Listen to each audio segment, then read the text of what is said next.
perspectiva, então, da magia. A magia busca expandir a consciência. Você tem sua consciência e ela existe alguns limites que nós chamamos de ego, baixas paixões ou vícios. Coisas que te tiram a passo. Por exemplo, uma pessoa, vamos supor, um homem, que vê uma mulher muito bonita, ele pode ficar ali fascinado com ela, e aquele pensamento de luxúria impede ele de se concentrar no trabalho, de se concentrar na vida. E, às vezes, esse pensamento ocupa tanto a mente dele que ele fica meio apagado por um tempo grande. Então, nós falamos nesse momento que a consciência dele adormeceu. Ele está ali, por exemplo, está trabalhando, mas está pensando na mulher bonita, às vezes corta um dedo, às vezes bate uma máquina, acontece algum pequeno probleminha ali. Porque ele não estava muito prestando atenção no que ele estava fazendo. Ele estava mais concentrado naquele pensamento da mulher bonita. Então, existem estados de consciência, níveis e diferenças. A bebida, as drogas, esse tipo de coisa que é usado ritualisticamente pelos xamãs, chamado então drogas de poder ou plantas de poder, eles causam mudanças de consciência. Por exemplo, os indígenas no Brasil, eles tomam um fermentado de mandioca para mudar a consciência. Fumam tabaco para mudar a consciência. Aí o pajé consegue entender o mundo espiritual, vai fazer um canto e vai tentar interferir na realidade local. Por exemplo, a forma do parto como os pajés conduzem. Ele vê que uma mulher está com um problema de parto, ele vai mudar a consciência dele e vai começar uma narrativa explicando a origem do universo até o nascimento da mulher e o nascimento da criança, e, de alguma forma que nós não sabemos explicar, a mulher consegue dar à luz sem grandes problemas. Porque a consciência foi mudada ali pela palavra, pela narrativa. Então, aí a magia pensa o seguinte: o nível de consciência e a palavra conseguem interferir na realidade, porque elas trazem sentido, elas compõem significado. Então, por exemplo, você consegue perceber a sua própria vida de uma forma diferente quando você amplia seu sentido de coisas. Então, o seu universo expande nesse momento. Mas tem uma preparação para isso antes? Porque Muito. eu já vi casos de pessoas que tomaram aí, digamos, esses alucinógenos e tiveram problemas psíquicos graves, né? Primeira coisa, a gente tem que colocar pingos nos is. Não é para todo mundo. Tá? Tomar uma ayahuasca, um santo daime, seja tomar um chá de cogumelo ou comer um cogumelo, não é para todo mundo. A pessoa, primeiro, ela tem que se preparar. Ela tem que saber calcular a dose. Ela tem que, primeiro, estar descansada, ter tido uma boa noite de sono, hidratada, bem nutrida, e não pode ter histórico familiar de doenças psiquiátricas. Principalmente nela, porque isso pode virar um gatilho irreversível. Tem que calcular também o tamanho da dose.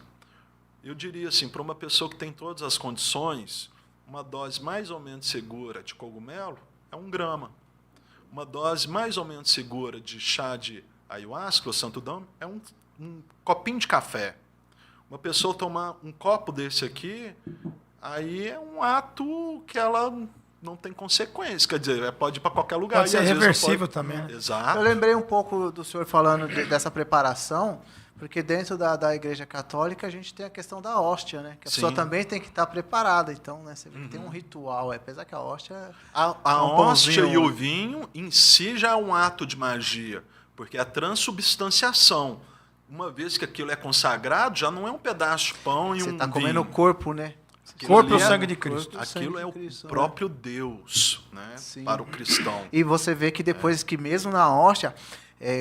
por exemplo, eu nunca tomei, porque eu nunca me sinto preparado para fazer isso aí. Eu vou lá, faço a reza e tal, mas eu nunca sinto que eu estou preparado para ficar lá na fila e lá pegar. Falo, vai dar merda se eu fizer isso aí, não vou fazer, que eu não me preparei.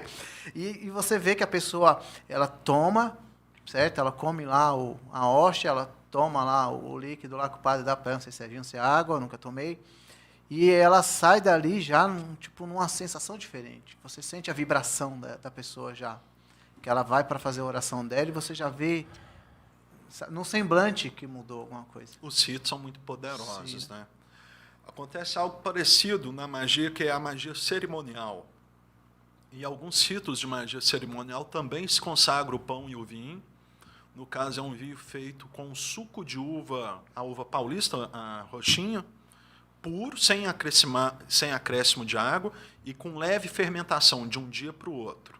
O pão tem que ser um pão artesanal, de preferência com levedura natural, aquela que você prepara na sua própria casa. Aquele pão, ele tem uma forma correta de comer, quer dizer, você não pode, você ingere os dois e tem uma ordem certa. Porque, por exemplo, como que o Cristo libera Judas para fazer a traição? Ele molha o pão, entende? Daí que vem a expressão pão molhado. Ele molhou o pão no vinho, deu para ele, liberou os demônios do inferno particular dele, para ele poder fazer a obra, né, que é a traição. Mas é uma traição calculada. Temos que pensar que a providência divina ela é perfeita, exata, bem e mal, construção e destruição, estão no planejamento desse grande arquiteto do universo.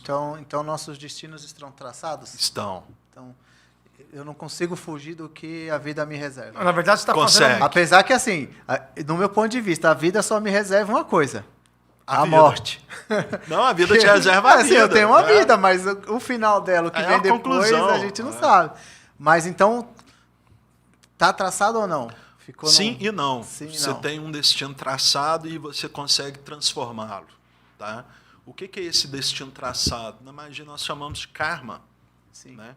O karma é o fruto de todas as ações e consequências da sua vida, e na magia nós acreditamos em múltiplas vidas, né? Uma transmigração contínua da alma em busca do aperfeiçoamento. Então, se fala, a sua vida hoje é o resultado do acúmulo de tudo aquilo que você viveu. Se você perguntar para o espírito agora onde está Hitler, ele fala que está em Júpiter. Cara, e não vai sair dela nunca mais. Eu vou falar Quer pra dizer, você. O que cada um acredita? Você é capaz de ir na igreja e você pôr uma barreira em você para tomar uma hóstia. Você se põe aí lá no domingo ou numa quarta, não sei. Por que você tem essa barreira? Eu queria entender agora. Vamos fazer esse exercício junto. Porque assim, você tem que... De repente... Não, dentro do catolicismo, que eu nem pratico muito, mas eu vou. E eu nem sou católico, eu vou acompanhar minha mulher, meus familiares.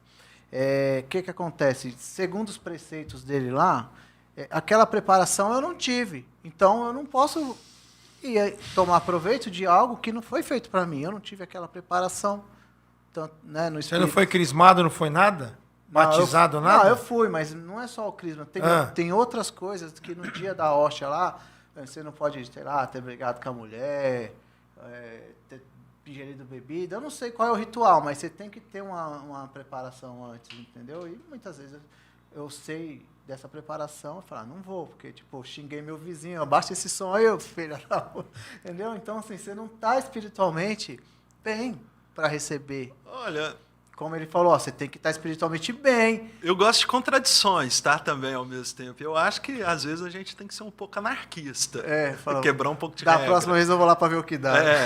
Porque, assim, é uma experiência humana, né? A gente tá vivendo aí... eu nunca fiz isso. E é bom a gente ter uma vida de riqueza de experiências, né? Posso ter feito quando eu era jovem, na época de fazer às vezes o batismo. Você dá uma aprontada no dia aí... A crisma que você falou, né? Que faz tanto tempo que eu não vou e na igreja. Vai lá cara, comunga, e às vezes aquilo vai te dar um alívio, entende? Sim. É porque, basicamente,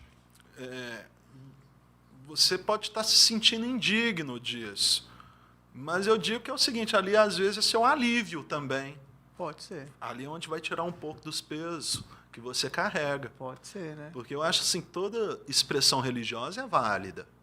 Eu acho bacana, assim. Eu vou ser um transgressor agora. Não, é não bom? é transgressor. Não, mas é sério, isso que ele falou, para ver, assim, eu não me sinto... É a experiência, Então, eu não me sinto preparado, porque, segundo os preceitos lá, eu não tô com o corpo e a alma sã para participar daquele cerimonial. Mas eu falei, eu vou. Puro não tem ninguém no mundo, hein? Não tem. Entendeu? Isso aí alguns é um pouquinho mais do que outro, mas puro, não, né?